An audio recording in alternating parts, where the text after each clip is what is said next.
so drafting the bra foam cups. I think you're going to see that it's a lot easier than you think. There's a lot of intimidation to pattern drafting, but it is very easy, and I'm hoping to break it down with you into super simple terms. So I have my bra front pattern piece placed over my tracing paper. Now my tracing paper has numbers going up and down, which I can use as a guideline. So I'm going to place the front edge of the bra pattern on one row of letters, or numbers actually. And I'm going to use my trims to hold down my pattern. Then I'm going to use my pen, and I'm going to trace the wire seam line.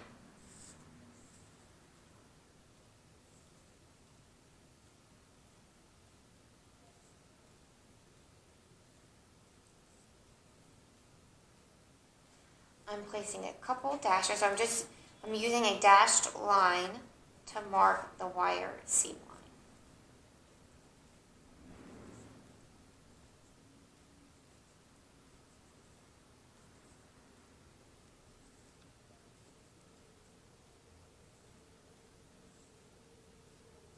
I'm going to mark the cross points at the center front and then the underarm.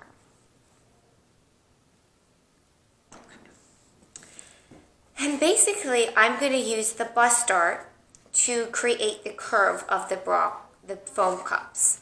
I have the foam cups cut out here, and what I'm going to do is basically, let me remove these pattern weights. What you're going to do is you're basically going to create the curve of the foam bra cups from the bust dart. And then you're going to sew these together. I'll get into sewing in the next episode. So I'm going to mark my dart legs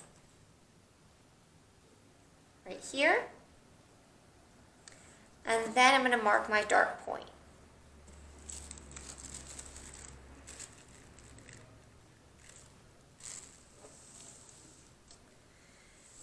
Now I'm also going to mark 3/4 of an inch down from the underarm. Measure that up.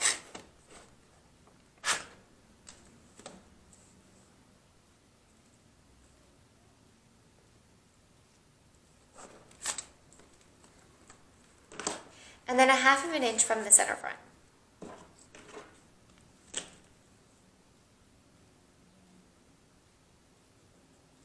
Now, why am I marking those points? So the thing that you want to remember with polylaminate foam is that you want to reduce bulk. Polylaminate foam gets very bulky, so if I had it go all the way up to the underarm, when I was sewing the elastic and I had to fold it back, it would get very bulky. So I'm going to have the best way that I have found for polylaminate foam for the 8436 is to have it stop about 3/4 of an inch from the underarm and 1/2 of an inch from the center front.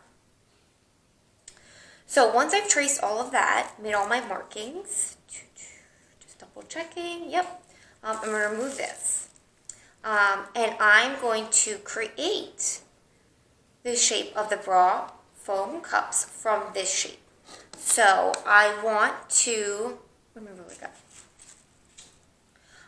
the foam bra cups to end about 1/2 of an inch out from the bust dart. So I'm going to mark that. Okay. So now I'm just going to use my curved ruler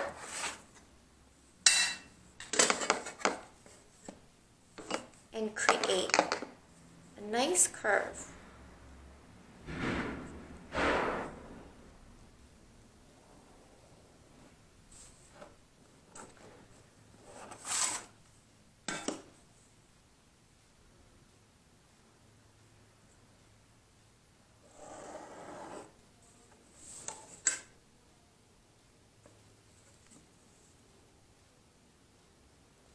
And with drawing curves, there's no right or wrong. It's kind of, you just eyeball it and what looks right. So this kind of looks needs a little bit more of a curve. So I'm just going to adjust that line. There's no science behind it. It's kind of what you see and what looks right to you. So a little bit more of a curve there. Okay. So once that is drawn, then we use the curve to true up the wire seam line.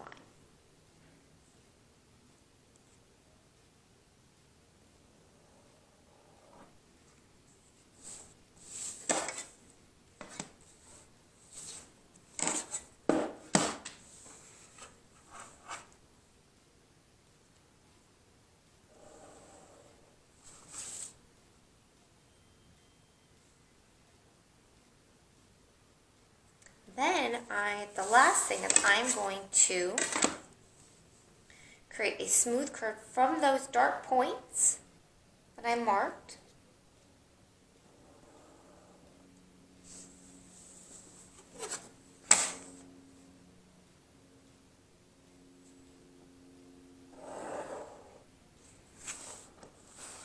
Up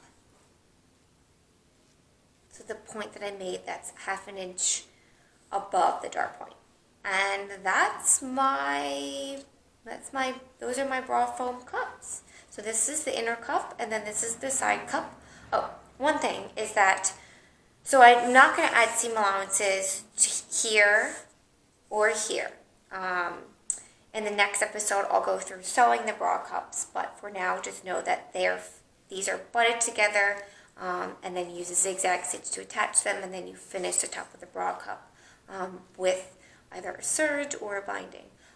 But I did leave the seam allowances at the wire seam line. Now you can leave them on here or you can eliminate them. Remember, going back to what I said about reducing bulk in polylaminate foam, you want to have the polylaminate foam turn back as least as possible to reduce bulk.